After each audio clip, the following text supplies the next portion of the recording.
Hi, today we're going to compare a Traynor YCV80 80 watt all tube combo with 4 10-inch Celestins to a Fender Champ X2 driving an external 12-inch cabinet. I don't like the 10-inch that comes with the Champ. Sounds much better to me through a 12-inch speaker. Fender, sell those with 12-inch speakers. Dang, that disco ball is loud. In any case, we're going to compare the two amps. They were both recorded with a SM57, right between the dust cover and the outer cone of the speaker, and a SEX1 Studio Electronics ribbon mic, dead center of the speaker. The guitar tracks were recorded twice, one in the left channel, one in the right, and they were reamped back to the amps. I set the amps up to how I like they sound. Just on the edge of breakup, still really clean. So enjoy the comparison, and if you stick around, you can watch me frustratingly fix the standby circuit in the YCV80. Enjoy the video.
So what'd you think? The Traynor sounds great. It sounds Fender. I mean, it is Fender.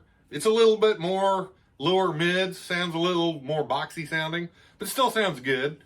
The Champ is thinner, more scooped, a little brighter, but I like both tones. I would use either in the track if I ever finish that song. I think they both sound good, and they sound Fender. The YCV80 has a bad rap on the internet forums because the standby circuit has an opto coupler in it, and the standby will stop working. I did fix it. I just put a new opto coupler and a new cap in, so I've got maybe $4 in parts in it. And I don't know how frequent that problem happens, but in any case, the rumor has gotten out, and you can get that amp dirt cheap. But they're such a pain to work on if you took it to a tech. He's going to charge you because it just takes time to get through the amp. And I'm not by any means a professional tech. I buy old used amps and fix them on my own, but I'll spend all day, 8 hours fixing an amp, where a bench tech, man, that bill would be huge. The Traynor also has a high gain channel on it, which it's not terrible bad, but it's not Marshall good, Yeah. So, hey, Callbird, what am I up to today? Oh, would you look at that? New Gear Day. Ah, crap, I like my trunk shut. I got this 410 Traynor amp.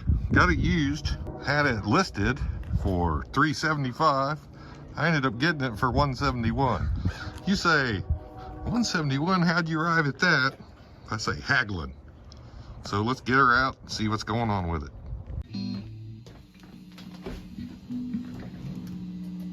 Would you look at that? Problem number one, Standby switch don't work. Standby on, standby off. Makes no difference. Anyway, here's the clean channel.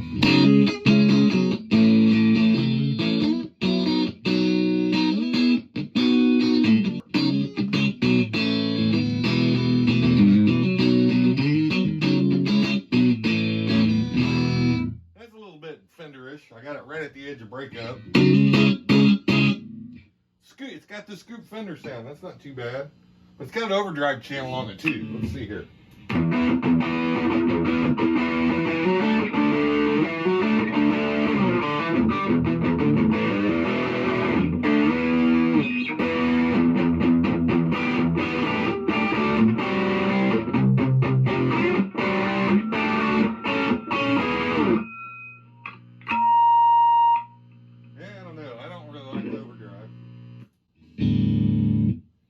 Everything work? It's got this brightness switch. I'm scared of this. That's okay. There we go. Hear that? Yeah, there we go. Oh, but when I touch it, if I ground myself to the amp, that's scary there. I know the standby switch is bad and it's making some odd noise, but at idle, yep, there's a hum. So it's dirty on the inside for sure, and there might be a MOSFET bad. So, but I'm not upset because 171 bucks. I've got 7 tubes in here. They're 20 bucks a piece if they're good. So that's 140 right there in tubes, and it's got 4 10s, which is why I bought it. I wanted a cabinet to put 4 10s in. Well, here's a whole amp, a cabinet, and 4 10s. Yeah, for 171 bucks, yeah. Let's see what we can do with this bad boy. Well, I assessed how this thing functioned. Everything on it works, except for the standby switch. So, running that on Brown Ale live at the Brown County Music Center. Me and Tony Kilborn getting ready to go live on stage.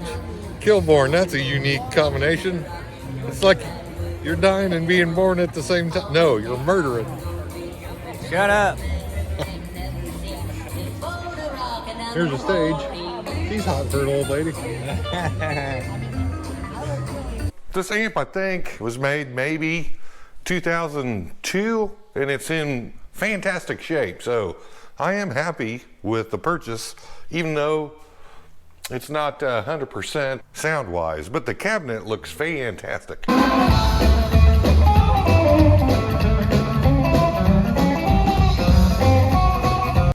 So there's the amp corner. The Tolex is shrinking just a little bit right here. It's got that goofy rubbery Traynor emblem on it. Same thing here, the Tolex is shrinking, but it's not cut. The only spot I found that was cut was right here. I'll drop fill that with super glue, or maybe put some, I don't know, Permatex gasket compound in it. Yeah, it's just a little dirt. Is that a cut? Yeah, I'll super glue that. Everything else looks pretty good. Cabinet's in really, really good shape. It looks like they're front-loaded speakers. All of this is clean too. Everything's nice. There's one little Tolex dimple right here and one little one right here, but otherwise it looks really, really good. Front-loaded speakers, 10-inch Celestion Tube 10s. I don't think they're made anymore. They might be like the 10-inch version of the 7080s. I don't know. I'll have to Google them later, but they look like they're in pretty good shape. In any case, I don't see any screw holes at all in this plywood panel, and they're front loaded. So this front baffle needs to come out. How does that come out? Yep, it's a little loose there. Drive me crazy, listen me baby, don't mean maybe, double talk baby, please make up your mind. Whoa, first say good, if you just could. Let's get me a plastic prying tool. See if I can get this out. Yep.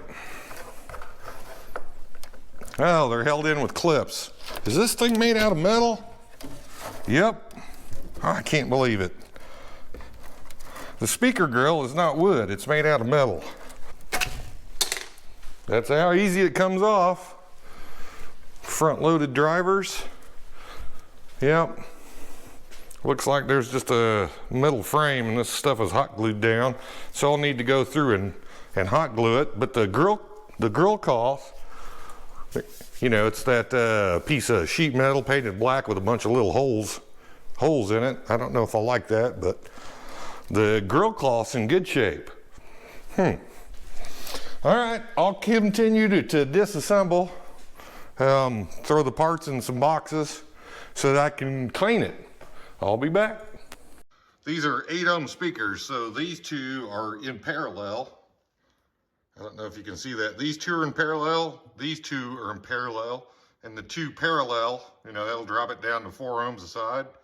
The two 4 ohms are wired in series, so it's a 8-ohm load, and they plug in right here, which that's kind of I don't like that wire tie hanging. That's not very convenient place to put it. I might move that to the back just so I can use the cabinet with other amps or use the amp with other cabinets. So I got the amp pulled. Yeah, it's pretty simple. You just, you know, it hangs by 4, what are they, bolts, screw bolts. And here's the amp. Laying face down on the bench. It had 4 Sovtech, has 6L6 GCs in it. That's a big honking transformer. That one's pretty good too, so it's beefy. However, it's got these plastic jacks. This is the circle downtown. I'm running with Edward in the house, and Lisa in the house, and Kyle in his house. We're not in a house, we're in a car. In the car. Are you live on Facebook? Yeah. Hope there's a shooting. I get 1 million views. I don't like those. God, I hope this is easy to take apart. This is going to be hard to work on. You can already tell. So I'll start pulling those out. If I run into anything weird, I'll take another video. Hello, Rich. Nice victory, my friend. You should turn that front upside down. You're on 2 wheels. How you doing? Fantastic, you. I'm doing all right. Right on. Well, so let's look here. Here's all the fasteners that were in it. 4, 5, 6, and then I'll not even count all that. I did get it apart, but I'll show you what I don't like about this. I hate ribbon cables in amps. Here's where the power tubes are, but where are the preamp tubes? Well, they're buried inside of this thing. I haven't taken this door off, but I did already get the amp apart just by flexing and moving. Oh, don't break anything. Yeah, I'm gonna take that little exit door off first. It might make life easier, but you'll see something really, really goofy underneath here. Yes, this door comes out. And see this piece of felt? The 12AX7s, this is what holds them in place. That's pretty crappy. But now you can see down in here, that's how you get to the 12AX7 tubes. So now, will this thing come apart easier?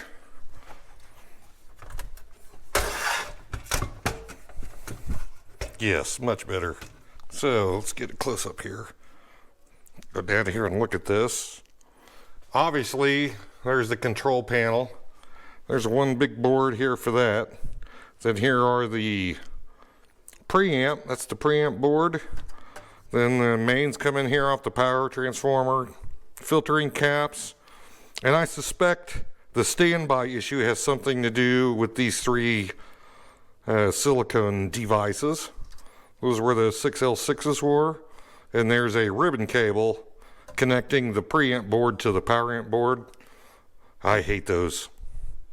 Oh yeah, the other goofy thing. Here's the reverb send and return. It's wired tied down and then comes to this cable, and look how long that cable is, because the tank's mounted in the bottom of the cabinet. I guess it works, but Let's do some digging. I'm going to see if I can see any hot spots. Yeah, this might be a little bit of a bear to troubleshoot. Well, so everything looks pretty good. The only odd thing I found, there looks like there's a hot spot here on R157. The power supply section looks good. This Q19 here, the center leg looks a little weird.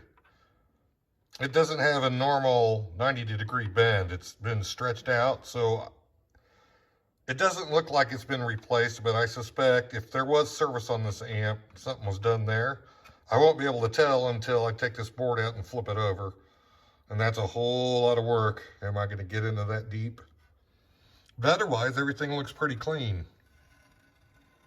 There are 2 sets of ribbon cables. I can't stand ribbon cables. And why would you put wire ties like this and smash that ribbon cable?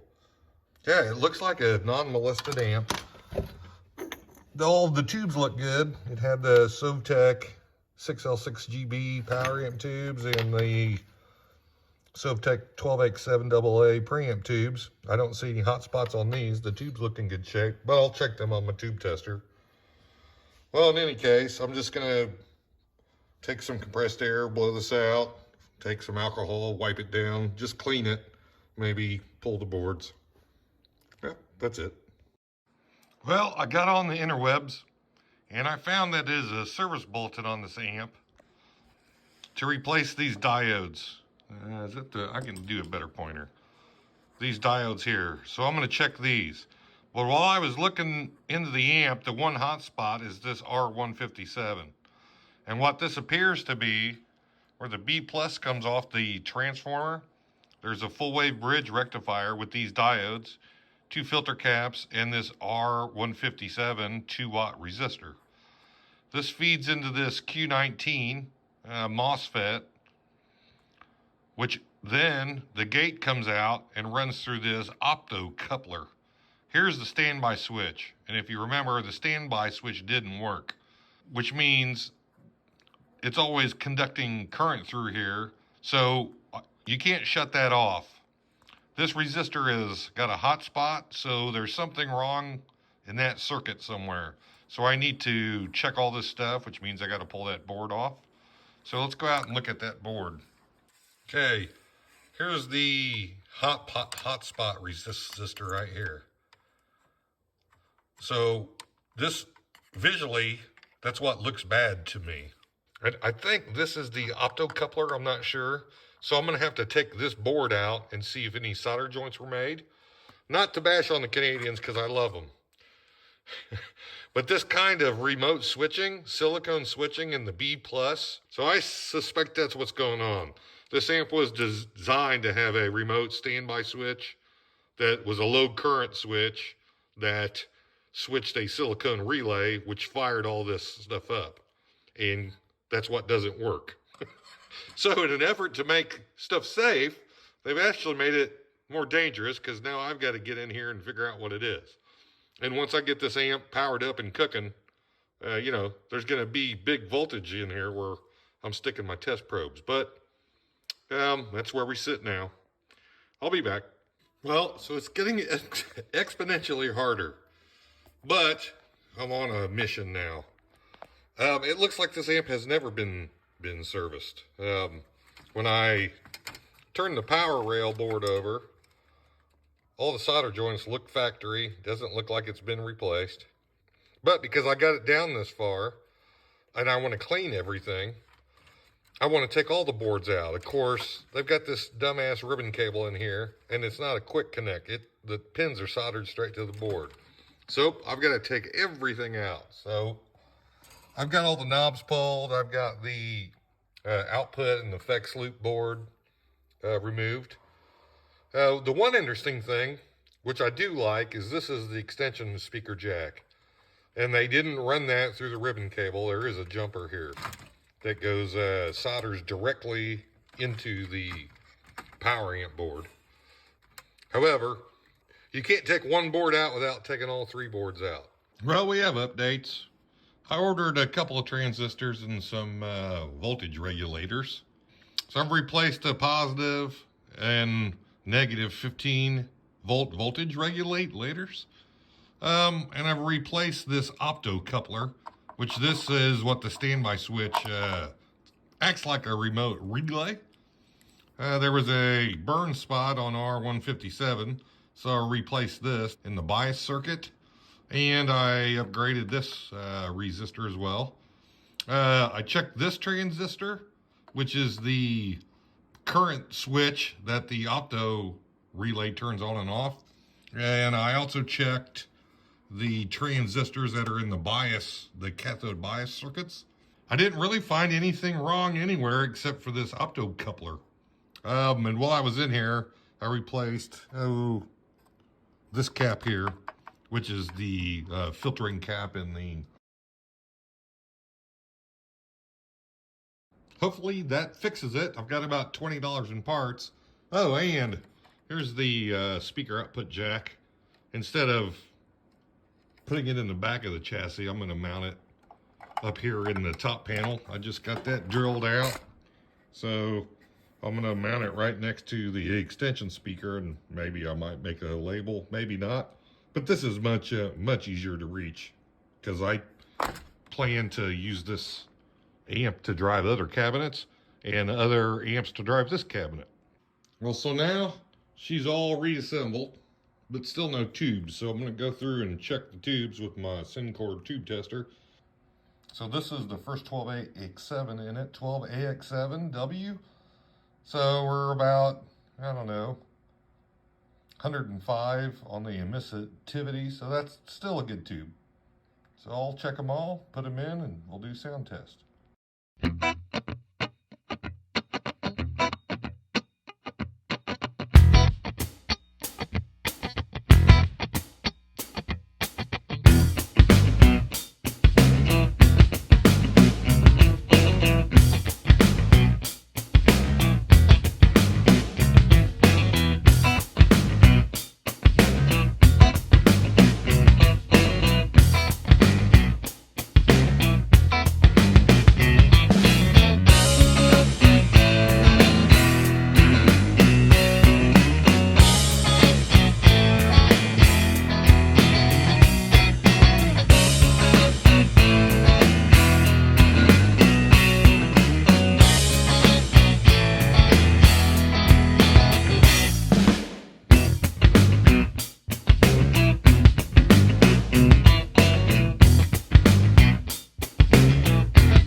Well, we have updates. Even though I like that Traynor a lot, you know, I cleaned it, fixed it, it got it sounding like new. When I blind tested myself, I liked the sound of my Champ through a 112 better, so, which made the Traynor redundant, but it was like new. So I took it in another amp that I had restored and did some horse trading for a non-functional bassman. Well, it was functional, it did make sound, but it was pretty beat up and had a couple of bad drivers and it needed recapped. So I've went through this amp and I got it sounding like new. It's awesome. I might have a problem.